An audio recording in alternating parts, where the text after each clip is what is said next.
5월 1일 새벽기도 시작하겠습니다. 우리 사도신경으로 주님 앞에 우리 신앙을 고백하겠습니다.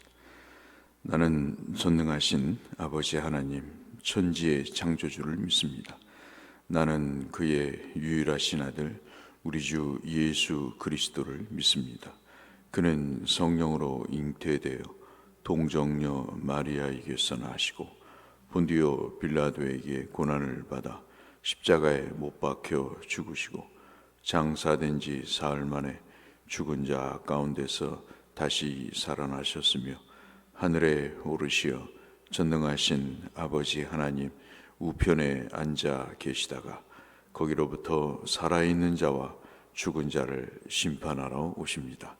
나는 성령을 믿으며 거룩한 공교회와 성도의 교제와 죄를 용서받는 것과 몸의 부활과 영생을 믿습니다. 아멘. 찬송가 90장 찬송하겠습니다.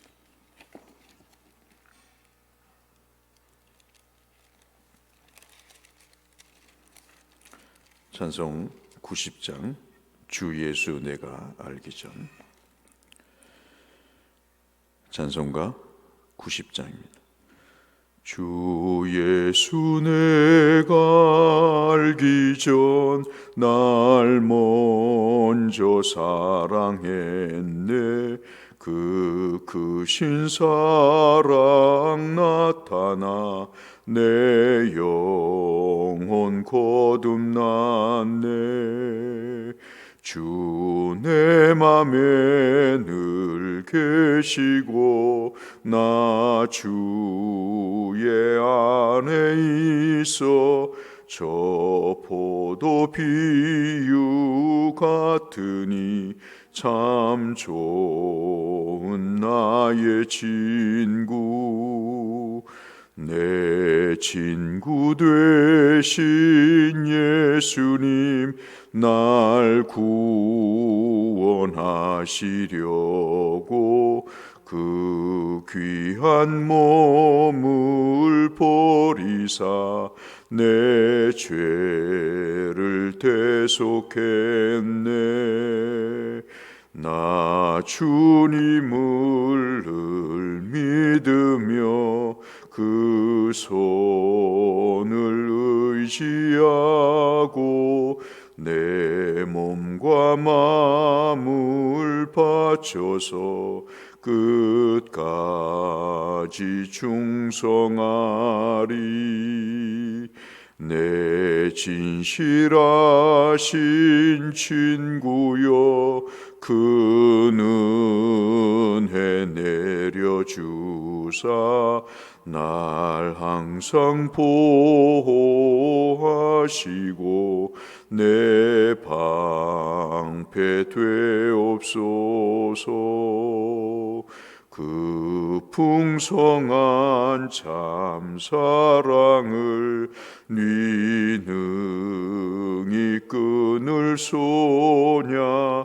날 구원하신 예수는 참 좋은 나의 친구. 아멘.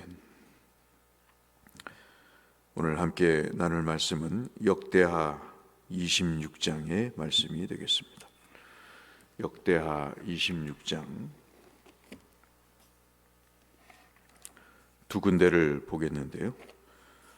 1절부터 역대하 26장 1절부터 5절까지와 16절부터 23절까지의 말씀. 오늘 성경 통독 범위는 역대하 25장에서 28장이 되겠습니다. 구약성경 691쪽에 있는 역대하 26장 1절부터 5절 말씀을 보겠습니다. 유다 온 백성이 나아가 16세 된 우시야를 세워 그의 아버지 아마샤를 대신하여 왕으로 삼으니 아마샤 왕이 그의 열조들의 묘실에 누운 후에 우시야가 엘롯을 건축하여 유다에 돌렸더라. 우시야가 왕위에 오를 때 나이가 16세라. 예루살렘에서 52년간을 다스리니라. 그의 어머니의 이름은 여골리아요 예루살렘 사람이더라. 우시야가 그의 아버지 아마샤의 모든 행위대로 여호와 보시기에 정직하게 행하며 하나님의 묵시를 밝히 아는 스가랴 사는 날에 하나님을 찾았고 그가 여호와를 찾을 동안에는 하나님이 형통하게 하셨더라. 아멘. 16절부터 23절까지 저와 여러분이 한 절씩 교독하겠습니다. 16절부터 읽습니다. 그가 강성하여짐에 그의 마음이 교만하여 악을 행하여 그의 하나님 여호와께 범죄하되 곧 여호와의 성전에 들어가서 향단에 분향하려 한지라.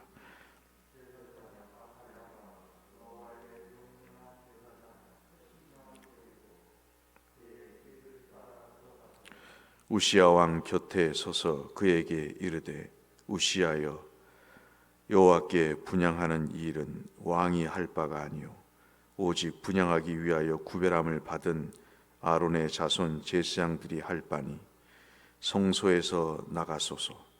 왕이 범죄하였으니 하나님 여호와께서 영광을 얻지 못하리이다.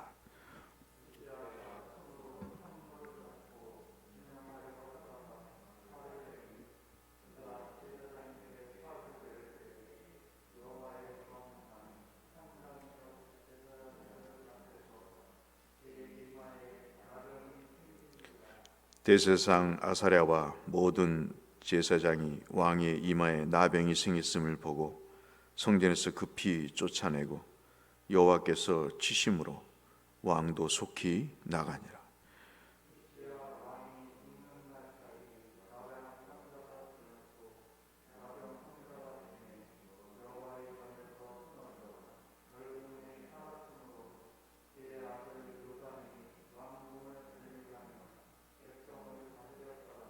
우리 22절, 23절 같이 읽겠습니다. 우시야의 남은 시종 행적은 아모스의 아들 선지자 이사야가 기록하였더라. 우시야가 그의 조상들과 함께 누움에 그는 나병 환자라 하여 왕들의 묘실에 접한 땅 곧 그의 조상들의 곁에 장사하니라. 그의 아들 요담이 대신하여 왕이 되니라. 아멘.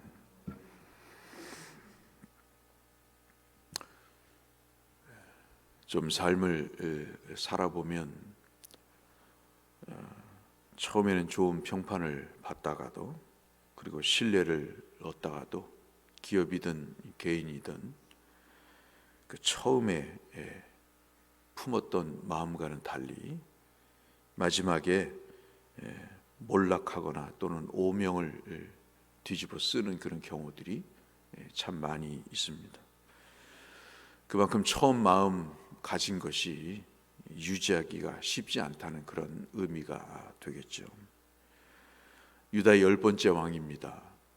이 우리가 읽었던 우시야 왕이 16세에 등극을 해서 왕이 되죠.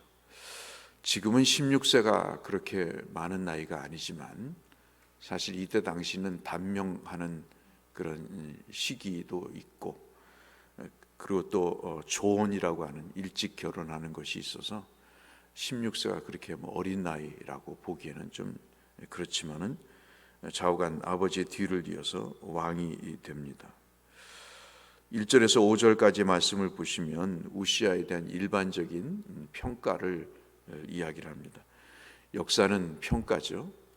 사실 사람들이 어리석은 사람들은 당대 자기의 모든 하고 싶은 일을 막 해버리고 끝내지만은 좀 지혜로운 사람들은 조심하고 또 조심하는 이유는 그 역사에 평가가 있기 때문에 그런 것입니다. 평가가 대수냐라고 얘기할 수 있겠지만 평가는 영원히 남는 거죠. 그리고 내가 죽고 나서 평가가 있기 때문에 내가 어떤 힘과 능력으로 개입해서 나에 대한 평가를 할 수 없을 때 역사는 평가하기 때문에 그것은 굉장히 그 후손들에게도 지대한 영향을 미치기 때문에 역사적인 평가만큼 그렇게 중요하고 또 무서운 것이 없다고 볼 수 있겠죠. 그래서 지금처럼 정치편 내용들을 보면 평가에 대한 내용들을 무지하게 받아들이는 그런 사람들이 예나 지금이나 있었던 것이 비일비재한 사실입니다. 1절 5절에 보시면 우시아에 대한 서론적인 평가가 있지만 대외적인 위상을 높이는데 아주 결정적인 역할을 하는 것이 6절에서 8절에 기록되어 있습니다. 그리고 11절부터 15절 우리가 읽지는 않았습니다만은 막강한 군사력을 가졌죠. 아주 지휘관이 2,600명 정도 되는데 이것은 전대미문의 그때 당시 고대 세계에서는 숙련된 이 군사 지휘관을 2,600명씩 갖는다는 것은 전대미문의 일이고요.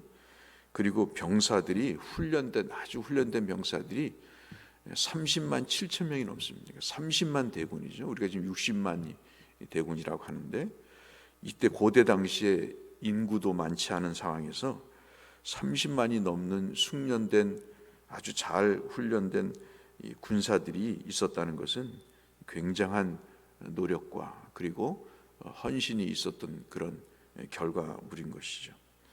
그런데 이제 우리가 보시다시피 16절을 한번 보시면 읽으신 대로 1절부터 5절까지 이 우시아가 가졌던 평가, 우시아에게 내려졌던 평가와는 달리 16절은 완전히 다른 형태의 평가가 나타납니다. 새벽기도 때도 말씀드렸다시피 역대기, 역대상하라는 말씀은 바벨론 포로 이후에 이스라엘 백성들이 왜 바벨론의 포로로 잡혀가게 됐는가, 왜 페르시아의 바벨론에 두 번에 걸쳐서 포로에 잡혀가서 국권을 상실하고 주권을 잃어버렸는가를 분석을 하고 그것은 말씀을 떠나서 그런 것이다는 원인을 분석해서 어떻게 신앙을 회복할 것인가를 목적을 두고 만든 것이 역대기 상하입니다. 그러니까는 좋은 점을 부각을 하죠. 그래서 이 점을 우리가 본받으면 좋겠다, 그런 취지에서 역대기 하도 기록된 것을 볼 수 있습니다. 자, 그런데 오늘 본문의 말씀을 보시면 이러한 상황 속에서 우시아가 왜 마음이 교만해졌는지, 악을 행했다고 얘기하는지, 하나님 여호와께 범죄하였다고 얘기하는지, 그것을 우리가 참 안타깝게 볼 수밖에 없는데, 그 구체적인 내용은 어느 날 우시아가 성전에 들어가서 향단에 분향하는 것 때문에 그렇습니다. 좋은 일이잖아요. 왕도 하나님 앞에 제사를 드리고 하나님 앞에 분향을 하는 것이 얼뜻 보기에는 참 좋은 일입니다. 근데 여러분, 왜 그랬을까? 우시아가 왜 이런 일을 했을까 하는 것이죠. 그것은 사람이 힘이 세지고 권력이 세지고 그리고 모든 사람의 칭송과 그리고 명예를 얻게 되면 사람이 분별력을 잃어버리는 그런 경우를 우리가 보게 되는 것입니다. 이 영적인 영역도 제사장이 독점하고 있다고 여겨지는 이것도 자기가 한번 해보겠다는 생각이 들었던 것 같아요. 그래서 제사장만이 들어갈 수 있는 그런 성전에 들어가서 향단에 분향을 해놓고 하나님 앞에 그 일을 제지하는 선지자와 제사장과 그리고 80명의 소위 말하는 레위인들을 중심으로 한 제사장의 만류에도 불구하고 그는 이 일을 행하게 됩니다. 이것이 왜 문제가 되느냐 하면 이 지금 아사랴를 중심으로 말씀하신 것처럼 이 성전의 제도는 하나님이 만드신 거죠. 이것은 세상의 법과 다른 것입니다. 여기서 우리가 종교와 정치가 분리되는 그런 이야기가 나오는 거죠. 우리가 지금 재정과 목회를 분리하듯이 하나님께서 주신 제도와 그 각 영역들을 자기 스스로 분별해서 하나님 앞에 섬기는 일과 봉사하는 일을 구별을 하는 것이죠. 근데 어느 날 우시아가 보기에 충분히 저 어벙한 제사장들이 제사 드리는 영역 속에서도 마음에 안 드는 거죠. 내가 충분히 할 수 있고 내가 잘할 수 있다고 아마 생각이 들었던 것 같아요. 그러니까는 모든 칭송과 명예와 또 군사력과 권력을 아주 최고 정점에 얻게 된 우시아의 눈에 보기에는 이 제사장들이 하는 일을 자기가 하면은 더더욱 잘할 수 있겠다는 생각을 갖게 되는 거죠. 내가 저 제사장과 못할 바가 뭐 있는가? 저 사람보다 내가 더 우월하고 월등한 지위를 갖고 있는데 저들이 하는 일을 보면 내가 더 잘할 수 있겠다 하는 생각을 아마도 가졌던 것 같습니다. 그래서 이 일을 행하게 되고, 여러분 우리가 16절 이하에 읽었다시피 제지하는 아사랴와 80명의 제사장에게 화를 내게 되죠. 그래서 이 사람의 기본적인 생각이, 그 마음의 바탕이 어떤 마음이었는가, 선하고 온전한 마음이 아니었다는 사실을 여실히 증명해 주는 거죠. 사람은 감정을 속일 수가 없지 않습니까? 그래서 결국 그 만류하는 아사랴와 제사장들에게, 목숨을 걸고 들어간 그 제사장들에게 화를 내게 되고, 하나님은 그 광경을 보시면서 그의 이마에 소위 말하는 문둥병을 얻게 하시고, 그리고 그 성전에서 쫓아내시는 그런 일을 하게, 사건이 벌어지게 되는 것이죠. 오늘 본문의 말씀을 보시면 이것이 하나님께서 치셨던 것으로 20절에 기록함으로 분명히 이 우시아의 행위가 잘못된 것임을 이 역대기 역사를 쓴 사람이 평가를 하고 있는 것을 볼 수 있습니다.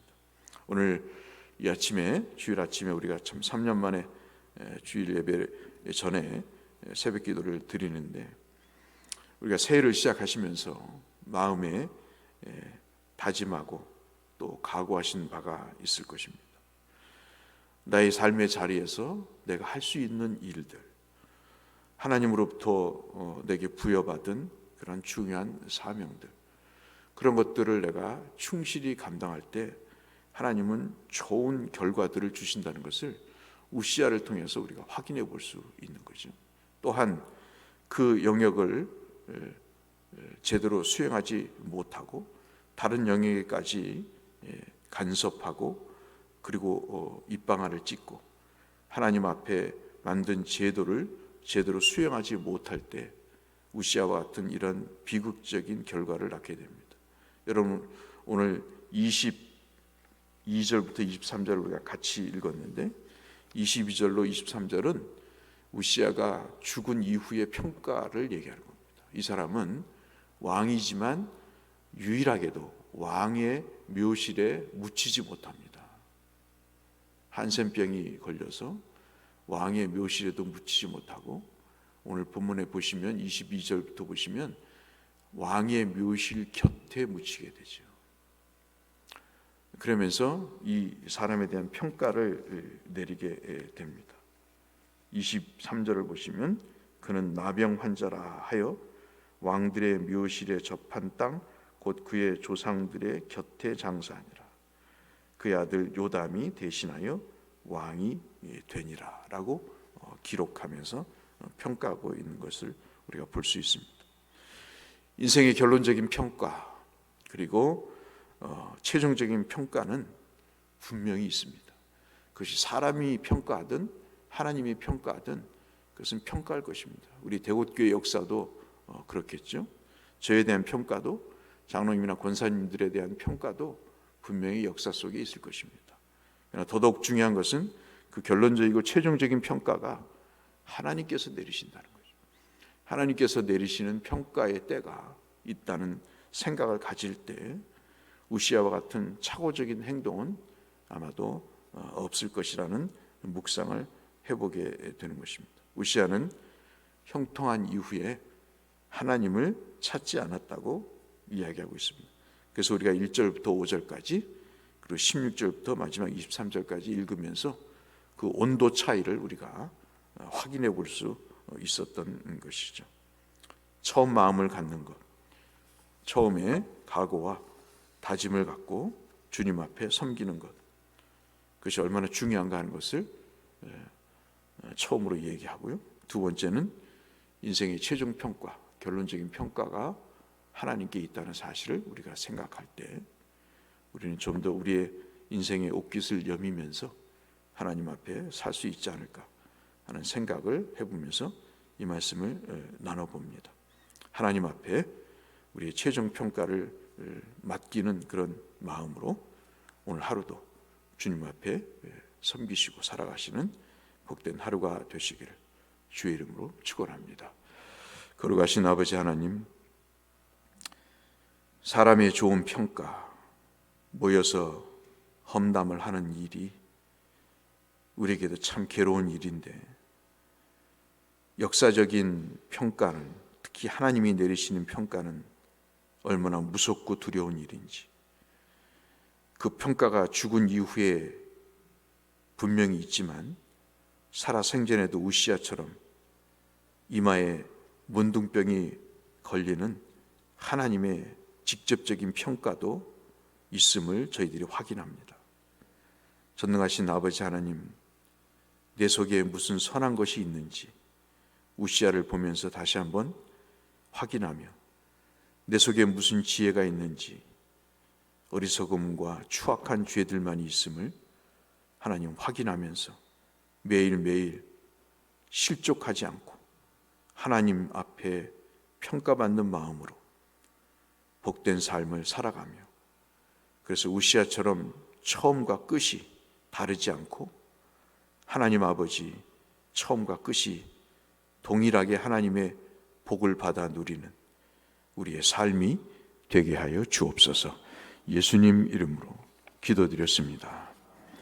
하늘에 계신 우리 아버지, 아버지의 이름을 거룩하게 하시며 아버지의 나라가 오게 하시며 아버지의 뜻이 하늘에서와 같이 땅에서도 이루어지게 하소서.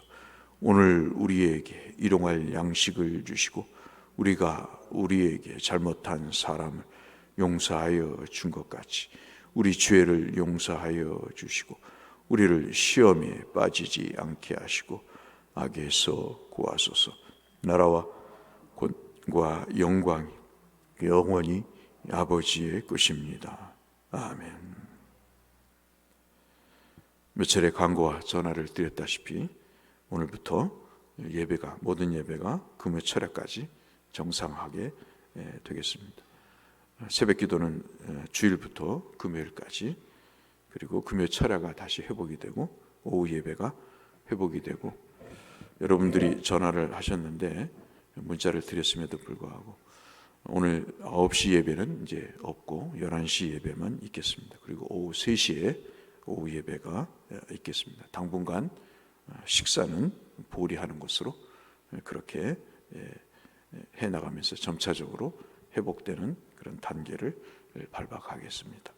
예배 회복을 위해서 우리 함께 기도해 주시고 모든 성도님들이 신앙이 점차 돌아올 수 있도록 기도를 부탁드립니다.